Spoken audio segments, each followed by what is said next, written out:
आप दुनिया की नंबर 1 टेस्ट टीम हो, आपने अभी अभी घर में वर्ल्ड कप जीता हो, कप्तान महेंद्र सिंह धोनी को लोग चालाकी और ठंडे दिमाग वाले लीडर का दर्जा दे रहे हो, सचिन तेंदुलकर, राहुल द्रविड़, वीवीएस लक्ष्मण जैसे दिग्गज अपने पूरे फॉर्म में हो, और फिर आप इंग्लैंड टूर पर जाते हैं और एक भी मैच नहीं जीत पाते। जी हाँ, टेस्ट 4-0 से हारते हैं, वनडे में 3-0 से क्लीन स्वीप हो जाता है और एकमात्र T20 भी गवा देते हैं। ये कोई स्क्रिप्टेड फिल्म नहीं थी, ये साल 2011 का इंग्लैंड टूर था और आज हम इसी हॉरर स्टोरी का एनालिसिस करेंगे कि क्या हुआ था उस दौरे पर जो इंडिया की वर्ल्ड चैंपियन टीम बिखर गई। नमस्कार, मेरा नाम है अनुराग सूर्यवंशी और आप देख रहे हैं क्रिक माइंड। चलिए जरा पीछे चलते हैं जुलाई 2011 की ओर। भारत क्रिकेट के स्वर्णिम युग के सबसे हसीन मुकाम पर खड़ा था। घर में वर्ल्ड कप जीतने का खुमार अभी उतरा नहीं था। धोनी का वो आखिरी छक्का, वानखेड़े की रात फैंस के दिलों में बसी हुई थी। टीम इंडिया के पास वो सब कुछ था जो एक चैंपियन टीम के पास होता है, अनुभव, आत्मविश्वास और स्टार पावर। सचिन तेंदुलकर समय शतक के करीब थे। राहुल द्रविड़ अपने आखिरी दिनों में भी दीवार बनकर खड़े थे। वीवीएस लक्ष्मण अपनी दृष्टि क्लास से विपक्ष को नचाते थे। हर किसी को लग रहा था कि अब इंडिया इंग्लैंड जाकर भी अपने जलवे दिखाएगा। ऐसे में ये इंग्लैंड का टूर सिर्फ एक दौरा नहीं था, ये एक स्टेटमेंट था। भारत ये साबित करना चाहता था कि वर्ल्ड कप जीतना कोई तुक्का नहीं था। वो टेस्ट में भी नंबर 1 है और किसी भी कंडीशन में जीत सकते हैं। लेकिन दूसरी तरफ इंग्लैंड के इरादे भी साफ थे। एंड्रू स्ट्रॉस की कप्तानी में इंग्लिश टीम तीसरे नंबर पर थी। उन्हें पता था कि अगर उन्होंने इंडिया को 2-0 या उससे ज्यादा से हराया तो वो आईसीसी टेस्ट रैंकिंग में नंबर 1 बन जाएंगे। और फिर शुरू हुई एक ऐसी सीरीज जिसे आज भी लोग भारतीय क्रिकेट की सबसे शर्मनाक हारों में गिनते हैं। इस टूर की शुरुआत ही एक ऐतिहासिक टेस्ट से हुई। लॉर्ड्स में खेला गया 2000वां टेस्ट मैच इतिहास बनना था, लेकिन वो भारत के लिए एक शर्मनाक इतिहास बन गया। इंग्लैंड ने इंडिया को हर डिपार्टमेंट में पछाड़ा, बैटिंग, बॉलिंग, फील्डिंग, फिटनेस, हर चीज में। पहला टेस्ट हारा गया, फिर दूसरा, फिर तीसरा और फिर 4-0 से व्हाइट वॉश। सिर्फ टेस्ट नहीं, वनडे में भी 3-0 से सुपड़ा साफ। T20 में भी मुनाफ पटेल आखिरी ओवर में रन रोक नहीं पाए और वो भी हार गए। क्या क्या गलत हुआ इस टूर में? ये टूर क्यों इतना बुरा रहा? इसकी कई वजहें थी। पहली तो थी इंजरीज का बुरा साया। वीरेंद्र सहवाग टूर के पहले 2 टेस्ट मिस कर गए। जहीर खान पहले ही टेस्ट में इंजर्ड होकर पूरे टूर से बाहर हो गए। हरभजन सिंह भी फिट नहीं रह पाए। युवराज सिंह चोट से जूझते रहे। टीम की रीढ़ की हड्डी ही चकनाचूर हो चुकी थी। दूसरी थी बिना तैयारी सीधे मैच में कूद जाना। 2 अप्रैल को वर्ल्ड कप खत्म हुआ और 11 से आईपीएल शुरू हो गई। 28 मई को उसका फाइनल हुआ और जून बीत गया रेस्ट में। जबकि इंग्लैंड के कंडीशन में खेलने के लिए प्रॉपर वार्म अप मैच चाहिए होता है, लेकिन टीम इंडिया बिना ढंग की प्रैक्टिस के सीधा मैदान में उतर गई। नतीजा, स्विंगिंग कंडीशन में सबकी कलाइयां ढीली पड़ गई। तीसरी और सबसे बड़ी वजह बनी बल्लेबाजी का धराशायी होना। सचिन तेंदुलकर का 100वां शतक टूर में नहीं आया। गंभीर सहवाग की जोड़ी फ्लॉप। धोनी का बल्ला भी खामोश रहा।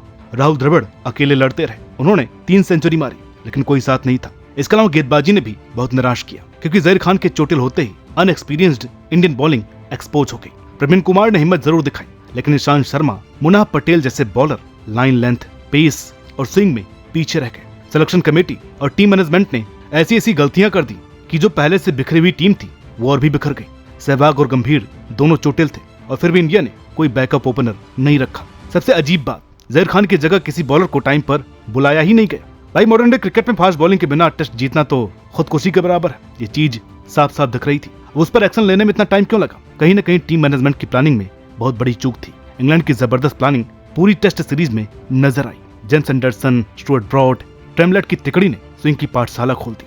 एलिस्टर कुक ने 294 की पारी खेलकर हद कर दी। केविन पीटरसन, ट्रॉट, बेल सबने क्लास दिखाई। इंग्लैंड ने हर टेस्ट में 450 प्लस स्कोर खड़ा किया, जबकि इंडिया एक ही बार 300 बना पाई। नतीजा क्या हुआ? इंग्लैंड नंबर 1 बन गया, भारत नंबर 3 पर फिसल गया। टीम का मोमेंटम पूरी तरह से टूट गया और सबसे बड़ी बात, इस हार ने भारत की गोल्डन जनरेशन के अंतिम अध्याय की शुरुआत कर दी।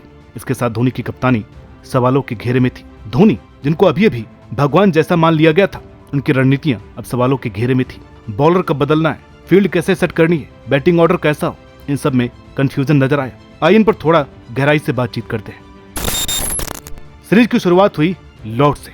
अगर कहीं इंडिया को जोरदार धमाका करना था तो यही स्टेज थी, लेकिन पहले सेशन से ही कुछ गड़बड़ लगने लगी। जो बैटिंग लाइनअप कुछ महीने पहले तक अजय लग रही थी, वो यहाँ आकर ताश के पत्तों की तरह बिखर गई। स्टुअर्ट ब्रॉड ने तो जैसे तबाही मचा दी, एक एक करके पूरी टीम को उधेड़ दिया। इंडिया के लिए सिर्फ एक हार नहीं थी, ये एक झटका था। जिसने सीरीज का मूड ही बदल दिया। इंग्लैंड ने 196 रन से मैच जीता और दुनिया की नंबर 1 टीम बच्चों की टीम जैसी दिखने लगी। अगर लॉर्ड्स की हार बुरी थी तो नॉटिंघम में तो सब कुछ बर्बाद ही हो गया। ट्रेंट ब्रिज में हुए दूसरे टेस्ट में इंग्लैंड ने हर डिपार्टमेंट में इंडिया को धो डाला। स्कोर कार्ड देखो तो लगेगा जैसे कोई बैटल ही नहीं हुआ।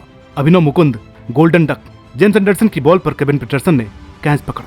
राहुल द्रविड़ 117 रन, 235 बॉल, एक अकेले योद्धा की लड़ाई। हार तय थी फिर भी डटे रहे। सचिन तेंदुलकर सिर्फ 16 रन और आउट हो गए ब्रॉड की गेंद पर। अब लोअर ऑर्डर की तो बात ही मत कीजिए, पूरी टीम 288 रन पर ऑल आउट। इंग्लैंड ने फिर दिखाया असली जोर। Ian Bell 159 run, Kevin Pietersen 63 run, कुल स्कोर 544 रन। ब्रॉड फिर से हीरो बने। इंडिया की पहले इनिंग में 6 विकेट सिर्फ 46 रन पर। मैच का नतीजा 319 रन से करारी हार। इंडिया की बैटिंग लाइनअप बस ढह गई। वो इंग्लिश कंडीशंस और गेंदबाजी का सामना ही नहीं कर पाए। 13 अगस्त 2011 ये तारीख इंग्लैंड क्रिकेट के लिए ऐतिहासिक बन गई। इसी दिन वो दुनिया की नंबर 1 टेस्ट टीम बने। एजबेस्टन बर्मिंघम में तीसरा टेस्ट खेला गया और यही वो पल था जब इंग्लैंड ने न सिर्फ सीरीज जीती बल्कि दुनिया की टॉप रैंकिंग भी हथिया ली। मैच तो कोई था ही नहीं, एक तरफा था। 242 रन से इंग्लैंड ने इनिंग से जीत दर्ज की।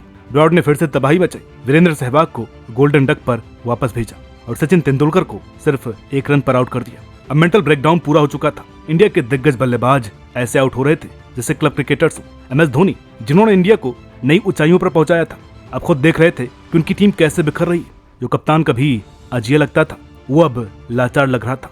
इंग्लैंड को जो चाहिए था उन्होंने ले लिया, टॉप पोजीशन। इंडिया को बचा क्या, सिर्फ टूटी हुई उम्मीदें और आत्मविश्वास। अब चौथा टेस्ट तो बस एक औपचारिकता भर रह गया था। इंग्लैंड ने सीरीज को 4-0 से क्लीन स्वीप कर दिया। जब सीरीज शुरू हुई थी तो किसी ने सोचा भी नहीं था कि इंडिया इतनी बुरी तरह से हारेगा, लेकिन यही हुआ।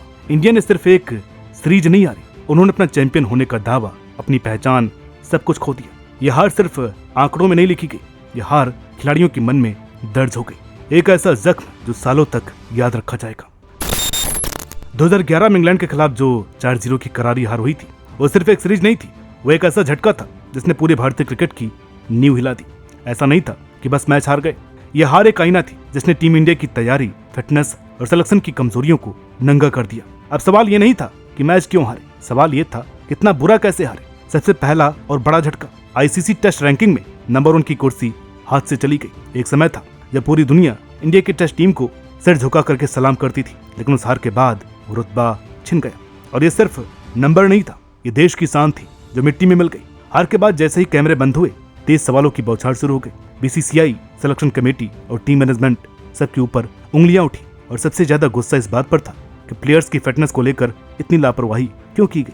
जहीर खान और सहवाग जैसे स्टार खिलाड़ी आधे फिट थे, फिर भी उन्हें मैदान पर उतारा गया। बेंच स्ट्रेंथ की कमी, प्लानिंग की गड़बड़ी और इंजरी मैनेजमेंट का फेलियर, सब कुछ एक के बाद एक सामने आने लगा। इस हार के बाद सीनियर बल्लेबाजों की परफॉर्मेंस पर सवाल उठने लगे। सचिन, द्रविड़, लक्ष्मण, जिनका नाम ही काफी होता था, वो सब इस सीरीज में फ्लॉप रहे और सबसे ज्यादा निगाहें टिकी धोनी पर। कैप्टन कूल कहे जाने वाले धोनी पर अब प्रेशर था। लोग कहने लगे क्या लीडरशिप बदलनी चाहिए, क्या टीम में कुछ सीनियर्स को आराम देना चाहिए। पहली बार ऐसा लगा कि धोनी भी इंसानी लिमिट से ऊपर नहीं है। इस सीरीज के बाद सिस्टम को झटका लगा। अचानक से सबको एहसास हुआ कि सिर्फ स्टार प्लेयर्स से कुछ नहीं होता, स्ट्रक्चर और सिस्टम भी उतने ही जरूरी है। अब बातें शुरू हुई कि ओवरसीज टूर की सही तैयारी कैसे हो, इंजरी से निपटने का प्लान क्या हो, डोमेस्टिक क्रिकेट से टीम इंडिया के लिए सही खिलाड़ी कैसे निकाले।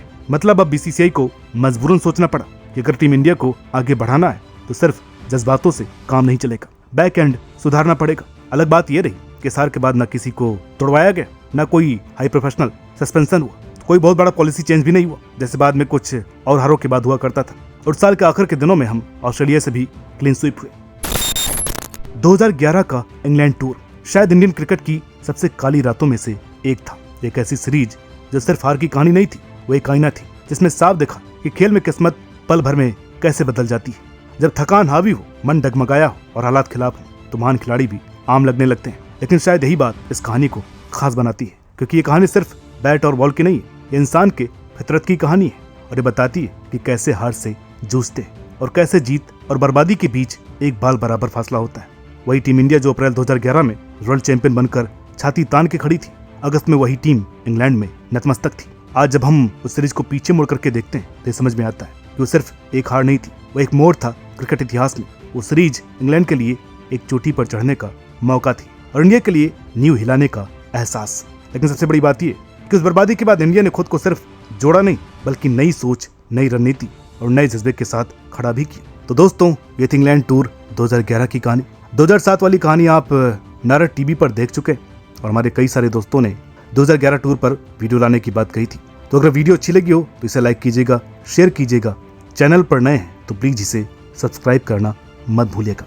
मिलते हैं आपसे अगली वीडियो में, तब तक के लिए नमस्कार।